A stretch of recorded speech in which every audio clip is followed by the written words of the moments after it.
Billy గ్రహం గారు లండన్లో మహాసభలను నిర్వహించుతున్నారు. ఒకరోజు మీటింగునకు జార్జ్ స్మిత్ అనే వ్యక్తి వచ్చాను. జార్జ్ స్మిత్ ఒక రసాయన ఫ్యాక్టరీలో పనిచేసినవాడు.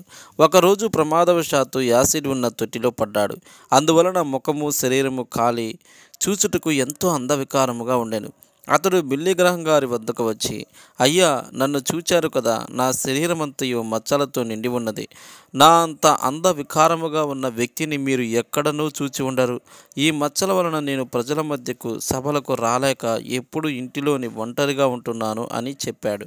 బిల్లీ గ్రహం గారు అతని కౌగిలించుకొని, భలేవాడివయ్యా, రోమన్ సైనికులు కొట్టిన దెబ్బల వలన నీకంటే చండాలమైన రూపము గల వ్యక్తిగా మారిన యేసును మేము ఆరాధించుచున్నాము.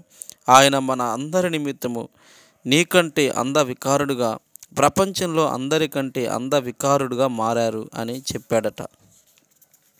నిజమే ప్రియులారా, అందుకే బైబిల్ చెప్తున్నది, అతనికి స్వరూపమైనను లేదు, సొగసైనను లేదు.